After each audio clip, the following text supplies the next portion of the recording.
Hello Walpole, my name is Ellen Curran and I'm your host for Walpole Green. Our goal is to present to you programs focused on the effects of climate change and what we can do to combat it. I am a member of Walpole Green. Walpole Green is a group of Walpole citizens dedicated to a healthy environment and to achieving 100% renewable energy. We believe in protecting our natural resources and work to address the climate crisis in Walpole, the state, our country, and the world. Today we are in Groton, Massachusetts with Conor Miller, who is partner and CEO of Black Earth Compost. Conor started Black Earth 12 years ago in January of 2011 in Gloucester, Mass. It was a one-man, one-truck Cape Ann company, but it has grown to become a leading full-service compost company since, and it's mostly located in New England. The company now has two other partners, Justin Sandler and Andrew Rousseau, including a team of supported workers. There are now over 30 trucks that are dedicated to collecting food scraps from residents, schools, supermarkets, colleges, and from Eastern Massachusetts and Rhode Island. The composted materials are then returned to customers and sold in garden centers across Massachusetts and Rhode Island. Conor has stated that food waste is the largest and heaviest component of the waste stream, and so it's also the easiest to convert into compost. In the process, composting helps decarbonize the environment while enriching the soil for healthier food.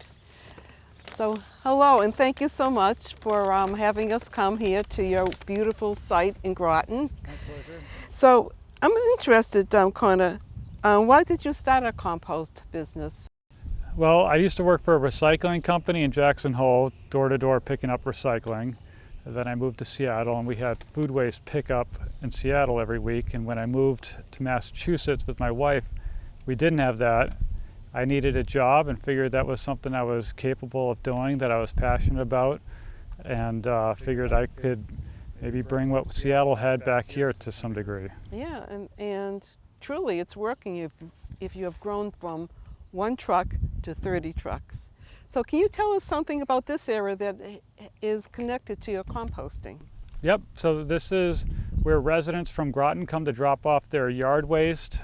We have wood chips over there, logs and debris over here, leaves over there, and brush and stuff like that over there. So that's all the carbon for what we need to mix with the food waste. And some of it gets ground up and stuff before we do that. But yeah, you have to have both the carbon and the food waste to make good compost. So how about if we go to another section to see what else is involved in composting? So Conor, can you tell us about what this area has to do with composting? Yep, so when we have the trucks that pick up food waste from all around the area come in, they come in and dump the food waste through that garage door, and the carbon that we saw before gets mixed in with that and piled up, and air is blown, and leachate, the juices from it, is collected for about 1 to 2 weeks, and that just makes it a much more stable thing. When that material then comes outside, it doesn't have food in it, then that material goes in these piles, which has blowers to blow more oxygen into it. And then it's there for a while, and then it moves on down the line that way, from raw food waste to finished compost. So over there, like that green, I guess, piece of equipment is a blower, and you have all the other ones are yellow, but and they're going to the bottom of the pile. And yeah, and they have hoses that blow air into the piles to help it break down faster. Does it reach up to the top, or does it sort of fall? There's like a chimney effect. The air is naturally pulled in on the lower sides and flows up through the top of the pile. So the whole pile has oxygen. That just helps boost it. Okay, that's interesting. So You've been in this business for 11 years, and before that you were involved in composting for several years. So what does it take to acquire the necessary knowledge to run a successful compost business? Well, for us, it was a lot of trial and error. And so if we had thought more ahead of time, we probably would have consulted other experts in like year one instead of such trial and error. But yeah, there are a lot of composting schools that will teach you how to break things down really well. But a lot of it still comes down to trial and error because there's so many variabilities and different processes for different mixtures, and also the trucking side is still much more of a, I would say, in its infancy than composting itself is, the picking up of food waste. Well, I know that some of the consumers that I know in Walpole like your service because when they put their garbage out, it's actually picked up at the time you say it will be picked up, and that hasn't happened with other vendors in the past. Okay, so good. I'm sure that has to, organizing that has to be a big part of your business. Yeah. I mean, you want to have a good business to attract good employees that are reliable, and that's probably the biggest reason for that kind of reliability is having good employees that want to do well and take the company forward. Besides composting, you also do consulting, infrastructure planning. Can you tell us more about that? Yeah, there's not many companies around, especially here in New England. There's some more on the West Coast that do this kind of planning where we're designing and constructing and operating compost sites with food waste in New England. And so we're also constructing a large indoor facility right now in Manchester, and we've got another 1 to 2 more planned in the next couple of years. So we are kind of the local experts on building like next generation food waste compost sites that don't have the hassles of prior years. And that's great. And I've seen you've been in the Globe and other well-known newspapers. Yep. It's been pretty fun, but didn't expect us to come this far when we started 12 years ago. Yeah. What things do you want to make sure that the compost meets? In other words, are there state laws or standards? Do you have your own standards to make sure the compost is what you think it should be? Yeah, we have our own standards, and really we are all just families using this to grow food out of at our own houses. And so we want to make a really high quality compost. If you don't have high quality compost, then you're probably not going to be able to sell it, and then you probably can't bring food waste in and compost it, and everything kind of breaks down if you just don't have good compost. And ours is like the best out there. It's got so much nutrient from the food instead of the other composts that are more just focused on grass and leaf waste, and it's really just a means of breaking it down and moving it. It's not really like it's not really a thing like we get into, but we don't mix in grass with the compost we sell to gardeners and farmers and stuff, because if people don't want to keep their grass on their yard, we're skeptical that grass has what we want in it. And grass often carries chemicals, and people spray all sorts of stuff on their yard. So we don't want that in our food supply, so we keep it out of our compost, and we can make its own kind of grass compost that is used for other stuff but it's not sold to our gardeners and farmers and stuff like that. Oh, interesting. So it's if you think about it, you take the soil, you put the seed in, and the seed sort of sucks in all that the soil has. So if it happens to have anything that is poisonous, I'll say, or bad for the environment, it's going to grow right into the plant, and we eat it. Yeah, I think it's a big problem with how our food has generally lost about half its nutrition over the last 50 years, because there's much more chemical fertilization, which is just focused on the macronutrients, NPK, but we're not putting back all the micronutrients and the biology and all the stuff that, 50 plus years ago really made healthy food. Like I've read a tomato has half the nutrients it did 50 years ago. Wow. So yeah, composting really helps, just make more nutrients in the soil, which makes more nutrients in the food, and it's all out of a waste product that, makes up half the trash by weight. So it's the lowest hanging fruit, I think, that people can do. Yeah, and it's cheaper than buying electric cars. Let's go on and see what else this composting site can show us. So Conor, can you tell us something about this area? Yep, so this is near the end of our processing. We have windrows behind you. Those are probably been cooking for a few months now and are pretty much about done. So then the next step from there is we run it through that machine there, the screening machine, and we get the fine material right behind us, and that's all finished compost that can then be sold to farmers, gardeners, bagged for garden centers, and yeah, all done at that point. So that was somebody's apples and celery and cheese. Hard to imagine. Yeah, and bananas. Pizza crusts, yeah, steak bones. Wow, it's so amazing. It's like I guess what they call the cycle of life in a sense. Yeah, everything that was alive could eventually turn back into that. Yeah, wow, that's amazing. So what does go into your compost and what doesn't?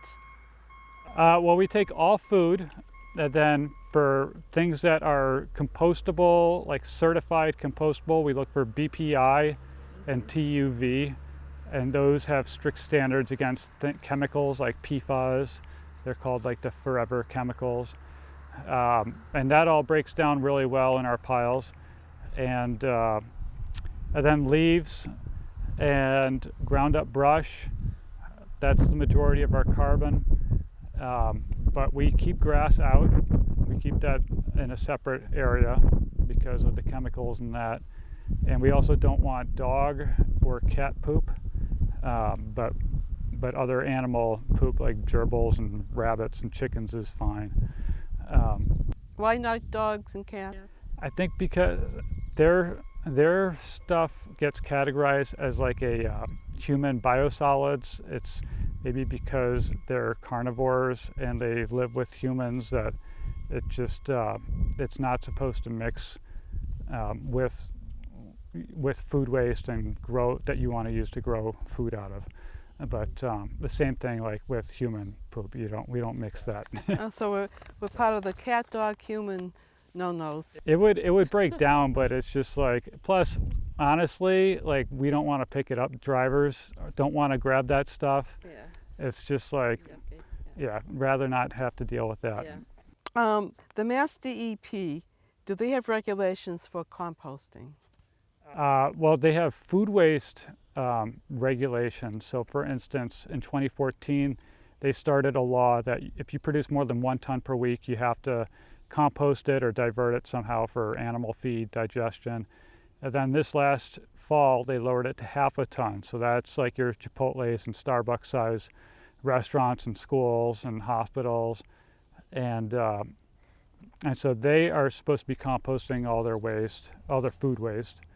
So that's on the food waste side. On the production side, there's all sorts of regulations on like this site can bring a maximum of 104 tons per week of food waste, and you generally have to max that with an amount of you have to match it with an amount of carbon that we saw earlier, like a 3 or 4 to 1 ratio of carbon to food waste, so that you don't have too much nasty food on its own. It creates a mess. You have to mix it with enough carbon to have a nice product.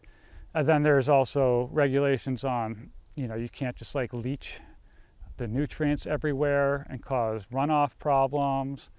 But basically, like if you're causing a problem, that's going to be a problem. So, can you grab a handful of that and just show the audience? Yeah, sure. So look how black and rich it looks and moist.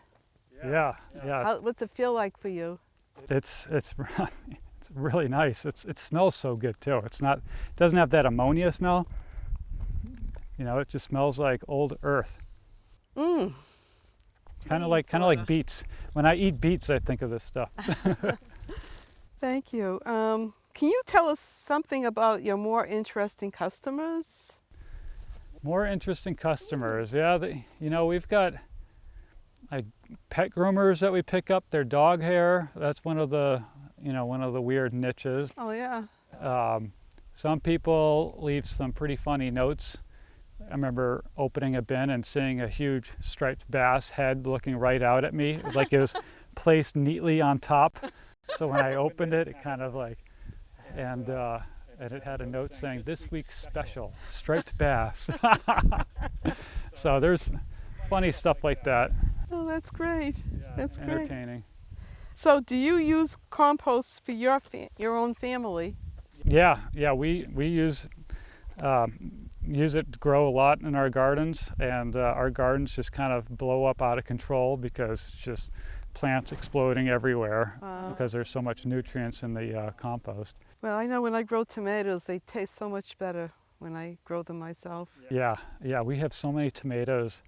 I just throw them in the Vitamix and try to puree them and boil them down for sauce because I don't know how to keep up with that many tomatoes. Oh yeah.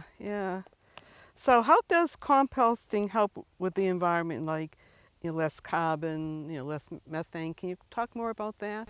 Yeah, it's kind of the intersection of a lot of issues here. So there's a Massachusetts waste crisis because we don't really have our own landfill capacity. After 2030, we're out of landfill capacity.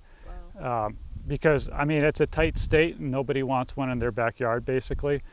And so we have to ship stuff across country to the Midwest or Southeast. So waste is going to be a bigger and bigger and bigger problem. And this is half the waste by weight. And we can process it locally and use it locally to grow more food.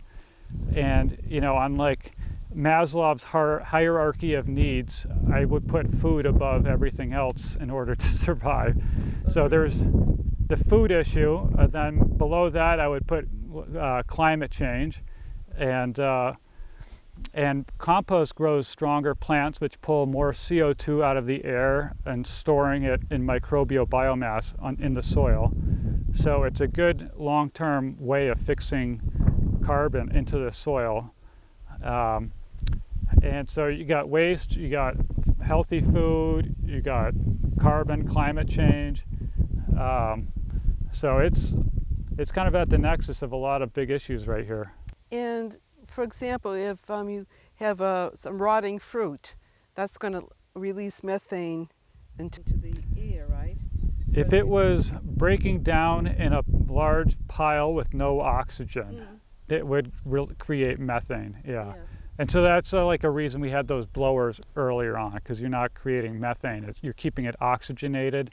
So it's not releasing methane, but when you are creating methane on purpose in digestion, then those are used to turn the food into electricity. So you can, basically capture the gas and light the gas on fire to make electricity, which is, another benefit that you could be doing with food waste. Our preference is to grow food. Again, in our hierarchy, we'd rather have more food than more power. Well, certainly would satisfy my stomach more. So how long has Black Earth been in Walpole?